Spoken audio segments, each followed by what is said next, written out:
G'day guys, welcome to episode 151. Today we take a beautiful question which introduces a conversation I think we need to have more of, which is around what do I do when somebody is culturally aligned but not hitting their KPIs.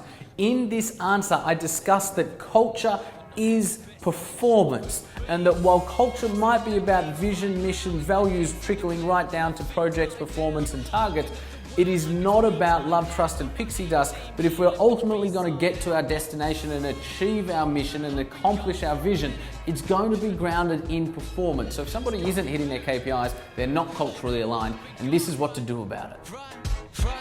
28 and I'm trying to shape history, pulling from the sky for some strength to take with me, line up the stars, fly away quickly and push the world forward like a tidal wave hit me. I ride the wave swiftly, I fear no man. G'day guys, welcome to episode 151 of Ask Jack D. For all of you who tuned in yesterday to the birthday edition, thank you. For all of you that haven't, go back and watch it. It was a crazy, awesome episode. Episode 151 today. We are not going live today, being a Tuesday as suggested in the past. Reason being, I'm actually down in Melbourne right now recording our audio book for Unwritten. Meaning we'll be going live tomorrow on Wednesday at 8:30 p.m. Today we have this episode for you guys. How are you doing, Rosie? Great. Good. What question are we doing today? We are doing a question from Sarah O'Brien. Yes, from Sarah O'Brien from Facebook asks. Okay, how do you treat a team member that's a fit culturally but underperforming in terms of KPIs? #AskJackD. #AskJackD. How do you treat a team member who is culturally aligned but is underperforming with regards to KPIs? That's a really, really good question.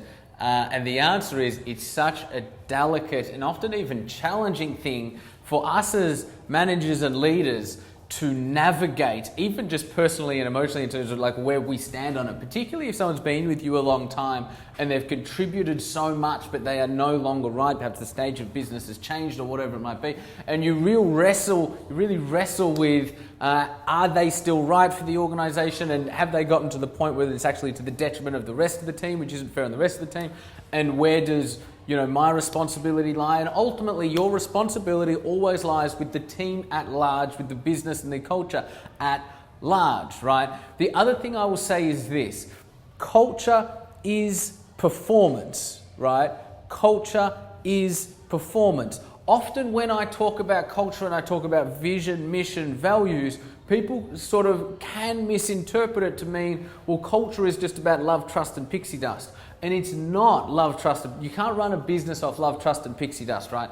You can you make some great dreams and sit around and talk to each other about it. However, in terms of actually executing on a strategy, the entire execution is underpinned by performance. And I'll show you what I mean by that. So what I'm saying here is vision, mission, values are not separate to did you achieve your targets this week. Vision, mission, values are not separate to KPIs. They are all one in the same thing. And this is what I mean by that. Jack, can you go, actually, yeah, that's a bit better. So if we look at the spectrum in terms of up here we have very broad, down here we have very specific. We obviously start with the vision of an organization. What is the ultimate contribution-centric purpose for the organization existing? The vision then becomes the mission. What's the ultimate objective or goal for the business to become? The mission then becomes the direction in terms of what are we looking to do, let's say for the next 7 years. The direction then becomes the strategy, which let's say 3 years, maybe 18 months for a seed stage or startup stage business. The strategy then becomes the operational plan, which will be for 1 year or 12 months. The operational plan will then become quarterly focuses and objectives. Quarterly focuses and objectives will come down to weekly and monthly targets, and weekly and monthly targets let us know what do we need to do today, what actions do we need to take, right? So we've gone from very broad and vague, what is our vision? In the Entourage's instance, our vision is to push civilization forward by enabling more people to live on purpose. How are we going to do that? By becoming the world's #1 education institution for entrepreneurs. The direction for the next 7 years, we'll continue to offer unaccredited education, going into accredited education in a college level, and soon will be at a higher education level, while also looking at international markets with the ultimate objective one day being in the States. Our strategy for the next 3 years is documented very well. Our ops plan for the next 12 months has all of the different projects that we do and all the different projects that will enable us to function and deliver on core business over the next 12 months. Our quarter by quarter objectives, every single team is very, very clear on. Our targets for this week and today, everybody in the organization is clear on. So what do I need to do right now in order to achieve the targets, in order to meet the objectives, in order to fulfill the plan, in order to achieve the strategy, in order to reach the direction, to accomplish the mission, to actualize the vision, is all part of the same thing, right? So Jack, if you come down onto this page and I just draw a circle around this, you guys watching, tell me, where does vision, mission, values stop and performance start? Where does performance stop and vision, mission, values start? The answer is nowhere. It's all part of the same whole. It's all part of the same organism, right? So by what I'm saying is somebody who's not achieving their KPIs is not culturally aligned, no matter how nice they might be or how well they get along with everybody, or if they're a bit of a leader in the dynamics of our group or whatever it might be. If they're not achieving their KPIs, they're not culturally aligned. However, you might still have a loyalty to that person, and that's not a bad thing, right? And I totally get that, often all too well. And so when you do have a loyalty to that person, they're not hitting KPIs, what you do is you invest in them, invest in their growth and development, give them absolutely everything you have, give them the benefit of your experience and your skill set, surround them with advisors and coaches, or your mate over there who you think's good at project management, this person needs help with project management, set up a weekly meeting with them once a week, direct them what books to read, direct them what courses to do, help them immerse themselves in the world of growth and development they need in order to step up to the level that the business requires them to be at, and do that and do it well and do it wholeheartedly. And if that works, then you've got an incredible contributor on your team. And if it doesn't work over the period of a couple of weeks or a couple of months, then ultimately you need to transition that person. Firstly, because the business has to come first. The overarching team has to come first.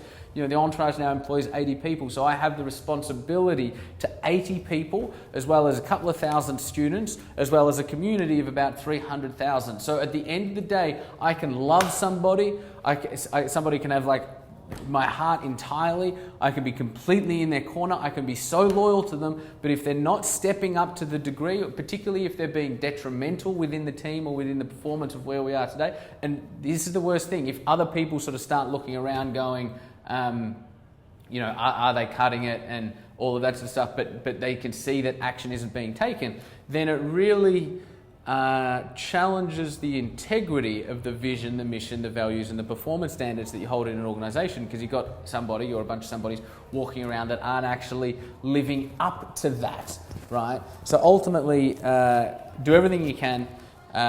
Ideally, they come on the journey with you, and in the case where they can't, let them go. And often if you let them go, they will go and find something that is truly aligned to their skill set, is truly aligned to who they are. They will be happier. They will be more fulfilled. You will continue a relationship because you care for them as a human being, and the organization will be better off because we'll be able to bring someone in who is going to be meeting those KPIs, right? This is a really challenging thing. The other reason this is challenging is because as a business grows, if a business is in high growth, right, if business typically does this, between here and here, say, that's really rapid growth.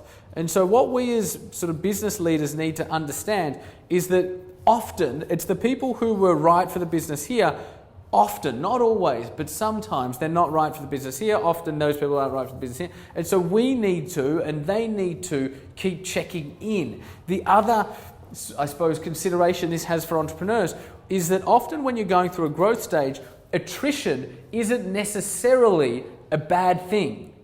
Right? I'll say this again. When you're going through a steep growth curve, attrition isn't necessarily a bad thing. It can be a bad thing if people are leaving because they no longer believe, or if people are leaving for whatever reason, or if you're needing to fire a whole bunch of people because very few people have appointed. That is bad. But if it's purely a function of this organization is growing so quickly, and it's just a function of who was great a year ago, who was great 2 years ago, isn't great anymore, then transitioning those people into a role where they're going to be really happy and bringing in new people who are going to suit where the organisation is today is a win for the person that you've transitioned, is a win for the person coming in that can now do great work, and a win for the business, which is ultimately who we as entrepreneurs, however hard a decision some of the stuff I'm talking about might be, it's the team and the business that our ultimate responsibility lies with. I'm really interested to get your guys' view on this.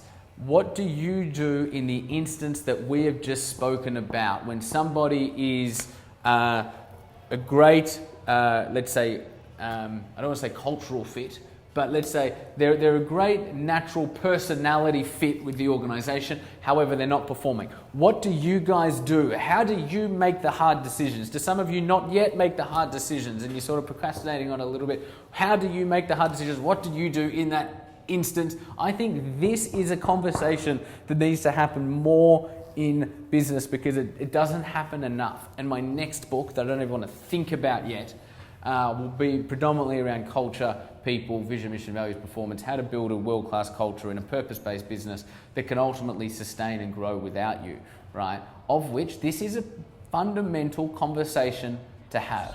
So let's have it. In the comments below, give me your thoughts. Guys, episode 151. Look forward to speaking with you guys tomorrow. I've just actualized a wish that I dreamed as a kid. Cause I'm lighting up the stars. You know I'm